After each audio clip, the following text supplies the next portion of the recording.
Alright, so my last video on Invincible Season 2 did a lot better than I ever really thought it would. I originally made it just as an outlet for voicing my predictions and reasonings for them, but since it sparked a lot of discussion and support, which I appreciate greatly by the way, I figured I would make a follow-up since we got a new episode and since I've got some more points and counter arguments to work with now. So if you've left a comment on the last video or on Reddit, definitely stick around because I'll be addressing a lot of the counterpoints I've seen later on in the video. Also, spoiler alert again, if you haven't read the comics, don't want things to be spoiled, just don't watch this. Okay, so real quick reaction, Season 2, Episode 7 was pretty awesome. Definitely a slower, story-centric episode, but these writers are boss, so I enjoyed it thoroughly. I really loved getting to see Buff Allen, and Mark reading Nolan's books was so sick. That space racer scene was nuts. All the stuff between Mark and Amber was written really well, so I can't complain too much, but I think I'm just a little ready for them to move on. Some people were bothered by them keeping Ray alive because it feels like too many fake out deaths, but I don't really care because I don't really care about Ray. I also know they can't use all the same characters from the comics like Britt and Wolfman and stuff, so I get why they probably want to keep familiar characters around. All around, it was a good episode, and it makes me super amped for the last two. This episode also serves as a great reminder for any of you guys watching. I will get a lot of predictions wrong, especially more specific things like how events play out or details or whatever, but that doesn't really change my general predictions. The point of these videos is definitely not to say I'm right about everything or you're wrong for disagreeing or anything like that. I genuinely just love discussing this stuff, so that's all I'm aiming to do. But now I am going to double down a little bit on my predictions from last week's video. So if you haven't already seen it, go check it out after this. I got a good amount of stuff wrong already, but I'm still holding pretty steady on my main prediction, which is that I think the Cecil versus Mark fight will still be the finale and the Angstrom fight will happen before that. So I'm just going to go over some new points for that prediction based on the new episode and just stuff I've thought of since my last video, and then I'll address some counter arguments later on. So, in the post-credit scene of the new episode, we get a check-in on Angstrom. It goes through a few universes before landing in what looks like New York and proclaiming it's good to be home. Now, a lot of fans have been saying that this is a tease to how he's starting to collect other Invincibles, or they don't know where he's at, but that's just not right, I think. This Angstrom, or the Angstrom with the powers, is from the same universe as our Mark that the show follows. The wiki for Invincible confirms this, stating, the Angstrom levy of the main universe in which Invincible mainly exists was born with the ability to open traversable portals, blah, blah, blah. And if that's not good enough, prove for some reason in the first episode of Season 2, when explaining his goals to the Mahler twins, he refers to the main universe as our world several times. He wants to bring the information and resources from other worlds to help this one that the show takes place in. So when Angstrom is saying it's good to be home, it means Angstrom Levy is back in fucking town. He is in the main universe that the show takes place in. To me, this signifies that he's absolutely going to be in episode 7, likely fighting Mark. I don't really think he plans on just chilling out while he's there. He's clearly on a mission and he has been preparing. However, it is possible that although the scene was shown after episode 6, it could actually take place later on chronologically, but this would be the first time that the show has done that, which doesn't make it impossible, but it does make it unlikely in my opinion. Okay, next point. So, back in July of 2023, Robert Kirkman, the creator of Invincible, did an interview with Collider about Season 2 of Invincible. And I wish I found this interview before last week's video because it has some gems. It's a pretty good interview all around, and you should definitely check it out yourself, but there's a lot of stuff he says that, in my opinion, kind of supports the predictions I've made. When asked directly about Angstrom being the main antagonist of Season 2, he said, I think he's probably the big bad of Season 2, but he's not the only big bad of Season 2. I think he's hinting at someone else. But this next quote is the real kicker. When asked what his favorite episode of Season 2 is, he had this to say. Episode 7 of Season 2 has a scene that I've been dying to adapt from the comics into the show. I can't wait for people to see the way that we changed it because it couldn't be done in the same way. I'm speaking in code now because of the way it is in the comics. So we had to change it completely. So we kind of had to rebirth the fan favorite iconic scene in a way that works in animation. So it's the same, but it's 100% fundamentally different. So I want to see if it has the same effect and is as beloved. So look out for that scene. I mean, what else could it be? I mean, really, I can't think of any other iconic moments from around this point in time in the comics that would fit in here other than the Angstrom fight. There's a dude on Reddit, this is his username, who actually laid out all this stuff from this range of issues in the comics that they have yet to put in the show. I won't go through all of it, but I'll leave it up for you to read through. There's really not many huge or iconic moments out of these. There's great stuff, sure, but do you really think Robert Kirkman did all that hyping up just for the fight with Octoboss? I mean, we don't know for sure what Kirkman's talking about, but he's alluded to another main antagonist of the season, and he said episode 7 adapts a fan favorite iconic moment from the comics. It's not concrete evidence for my predictions, but it gels. It definitely gels. I do want to take a moment and kind of redo my predictions though, since we do have more information now after episode 6. So here's some ideas on how I think episode 7 and 8 will play out. Again, could be wrong about any of this, but just a general idea. So episode 7, Mark goes to talk with Amber and he sees her with Gary. I learned his name, by the way. Then I think we will either get the Octoboss fight or the fight with the time-traveling guys, Fightmaster and Dropkick. Both of these fights in the comics happen around this time, and they both involve Rex and Mark. So I think they're going to have Rex tell Mark he thinks Eve is into him or whatever. So then Mark goes back to college and he breaks up with Amber. He's pretty bummed, but then his mom visits. But Debbie tells him about April watching Oliver and Mark doesn't like it. But before Debbie has time to really explain, Anissa pops in. She kicks his ass and then he's even more down in the dumps. Then maybe we get a couple scenes with some Guardians or whatever. But then I think Mark goes to visit Eve or something. Then that's when he gets the call from Angstrom. And here's where I'm going to be flexible with my predictions. I could see them doing the whole Angstrom fight in this episode, and part of me still thinks they will. But I could also see them splitting it up a little bit, and maybe the fight with Angstrom just starts in this episode and then concludes in episode 8. I realized that they would very likely have time to do both the Angstrom and the Cecil fights in one episode. I don't think they would do the Angstrom start to finish in the same episode as the Cecil fight from start to finish, but they could very likely overlap. I can't tell you exactly how I think they'll play out because it could really go a lot of different ways.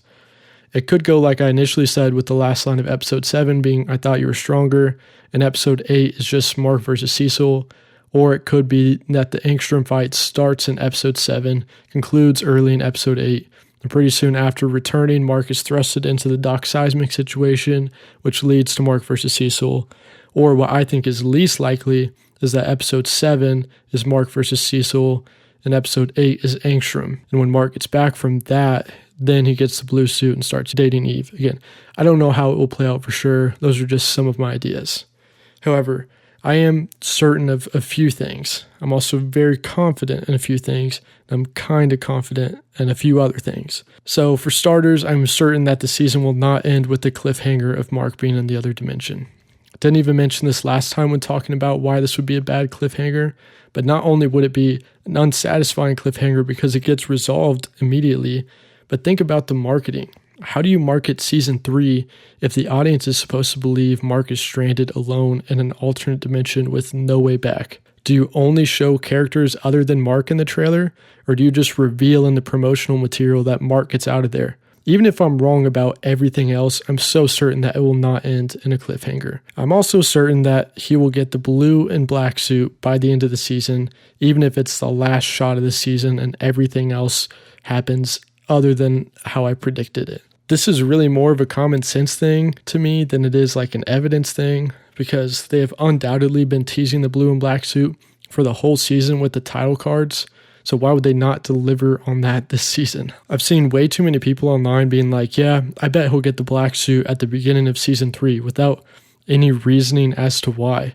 I think they believe they just won't have time to get to it this season, but they definitely do. They can change the setup for that scene, give Mark a different reason for changing his suit. It doesn't really matter. The scene itself of Mark getting a new suit would take like 2 minutes out of the next 1.5 hours of television we have left this season. It's insane to me to think they're just going to start season 3 being like, hey, with this title card, we're actually going to finish the setup of last season's title card thing, and then we'll start a new title card build-up thing in episode 2 of this season. Like, How does that even play out? It just doesn't make sense. Anyways, I can rant about that for a while, so I'll just shut up. Here's something I'm very confident in, but could be wrong. I think that the Mark versus Cecil fight will very likely happen this season. It may not be the finale, and it may not play out exactly the same as it does in the comics, but I'm extremely confident that this will happen this season. It's just the most natural conclusion to the themes and arcs they've been building all season long. I explained all of that in last week's video, so go watch that if you don't get what I mean. For a new point though, I think having sort of a twist antagonist that we should have all seen coming also mirrors the season 1 finale quite a bit as well. I think that will help with the parallels I discussed last week, but I digress. I could go on about that for a while. I'm also very confident that they will start Mark and Eve's relationship this season. Again, I think the main counter to this is that people don't really think they have enough time, but brother, this iconic encounter from the comics literally happens immediately after Alan visits. I know it can't play out exactly the same way in the show due to the shuffling of events, but it's definitely time to get it started. And as I mentioned earlier, they have plenty of time to get it started. I don't know if it will be fully fledged dating by the end of the season, but I think the seeds will be firmly planted. Okay, now I'm just going to list off some stuff I think we will likely see sometime this season. I think we will see Debbie starting to date again. I think we'll see Rudy build a device for Monster Girl that helps with their powers. I think we'll see Alan get taken prisoner. I really hope we get to see this fight with Mastermind just because I love it, but I don't know. I think we'll see Immortal step down and Rudy become leader again, and we may see that Kate is still alive, but I kind of doubt it. Same with Cecil's backstory. I could see them including it this season, but I could also see them doing a special episode thing, kind of combining his and Rex's origins in between season 2 and 3. When we get the Angstrom fight, I could see a handful of cameos like The Walking Dead, The Boys, celebrity voice acting cameos, but I really don't think we'll get Spidey or Batman, but you never know. Also, on the topic of things, I don't think we'll get to see Oliver getting his powers this season, and I don't think we'll really get anything else of Nolan, but I could be wrong. Just as a little bonus, complete shot in the dark here, but I could see there being a tease to Tech Jacket by the end of the season. Probably super brief, but I could see it. Kirkman said at one point he'd love to do a spinoff with Tech Jacket, and we've already seen the Jildarians on Telestria, and I think they'll struggle greatly to adapt the Viltrumite War later on without Tech Jacket, so I think he is for sure coming eventually. Okay, now let's get to some counter arguments. Spent the last several days reading comments on my last video and talking with people on Reddit about it, so I picked up on a lot of counter arguments that people have, and I want to address as many as I can. So there's really two main counter arguments that I've seen pretty consistently from fans online. One, they won't have enough time to wrap everything up and do the Cecil fight on top of that. And two, doing the Cecil fight would be kind of jumping forward a little too much in the comics. I think these kind of go hand in hand, so I'm going to try and address them both at the same time. So we know from the trailers that we're for sure getting the Anissa fight and the Angstrom fight. There's really no other footage in the trailer that we haven't already seen other than these two encounters. But we can assume that there will also be a breakup of sorts with Amber, more stuff with Eve, more stuff with Debbie and Oliver, and some more stuff with the Guardians. I'll admit it, that seems very tight on paper, 100%. However, let's remember that we have an hour and a half plus of television left this season. The Mark vs. Nolan fight in season 1 finale was huge, and they added a ton of stuff to it that wasn't in the comics, but despite the new additions and cutting back to other characters throughout their fight, the fight still ends up being around 17 minutes out of a 50-minute episode. There's definitely enough runtime to see Anissa, Angstrom, and Cecil all in two 50-minute episodes. If we look at the list of events from the comics we're still missing, we can see there's not much else super essential that we need to see this season, and not really anything else we've been promised to see this season by trailers. Would it feel a little jam-packed? Possibly. Would it feel like they're shortening one or both of these stories to make room for them both? Possibly, but it's really hard to say without seeing it play out. I'd love to see a full episode dedicated to both the Angstrom and the Cecil fight, but if they each got 27 minutes of screen time, they would each have 10 more minutes than the Nolan and Mark fight, and there would still be roughly a full 46 minutes somewhere in the last two episodes to show everything else we mentioned earlier, assuming that they're both 50-minute episodes. So it's definitely possible when you do the math. Now, to the claim that doing the Cecil fight in this season would be kind of jumping forward too much, I think that's kind of silly. Shuffling of the order of events is the most consistent type of change they make from the comics. For example, in season 1, they do the Reaniman plot before they do the Mark vs. Nolan fight. In the comics, Nolan and Mark's fight is in issue 12, and the Reaniman's first appearance is issue 20, and that conflict doesn't get resolved until issue 37. The plot with Robot cloning Rex and becoming human doesn't happen until issue 34, but it also happens before the Nolan fight in season 1. They shuffle often and pretty drastically. However, the first fight with Anissa, which we know is in this season, happens in issue 45 in the comics, and the fight with Cecil happens in issue 50. So that's a lot less moving up than what they've done before. So I don't see why people think they can't do it again. I also just don't see them delaying it to season 3 because, again, there's not many more significant events in the comics they haven't already covered. So the Cecil fight would either have to be season 3 episode 1, or they would have to shuffle even more stuff from the comics in front of that event to flesh out the season more. And I just don't see them doing either of those things if there's a way they can just use it as a conclusion in this season. Having the first episode of season 3 being an event that serves as a conclusion to a lot of the themes and arcs that were built up over season 2 feels kind of silly.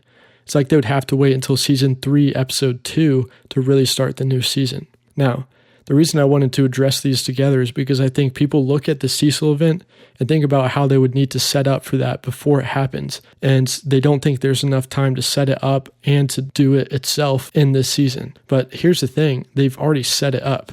They've laid the groundwork already.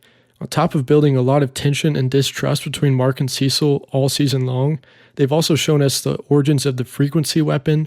They've put Doc Seismic in jail, shown us the origins of the new Darkwing, shown us all the stuff with Donald, and on top of all that, they spent a lot of time in episode 6 reminding us of the Reaniman stuff. Some people have said they don't think it'll happen because of things like Eve not being in Africa anymore, so where would Mark be visiting when he gets the call, whatever, or Oliver not having powers yet, so why would he be getting a new suit at the end? Whatever. There's a lot of little things that aren't exactly in place for the Cecil fight, sure, but we just covered how often they move things around, and they've laid so much groundwork already that it's teed up and ready to go. Any other details that aren't exactly set up for the Cecil fight are things that are likely getting shuffled around, in my opinion. Now, there's a ton of other counter arguments I could address, but I feel like I've explained every reason I could have for believing this.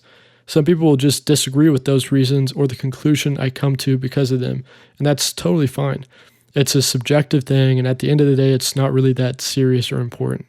So yeah, there's my long-winded, bloated explanation as to what I think is going to go down in these last 2 episodes of Invincible Season 2. I hope you guys enjoyed this video, and I really appreciate all the support and feedback I got on last week's video. If you have any counter-arguments or any general thoughts, please feel free to leave them below. There's a good chance I will be making a new video after each episode now, so definitely stay tuned and subscribe if you haven't. Also, if you're enjoying these videos, go check out my podcast I've got with my buddies, the Nerd Authorities. We've got a good amount of episodes. You can really jump in wherever. We just talk about nerd stuff we love, and we just have a good time. But anyways, that'll do it for us this time, so I'll see you guys later. Peace.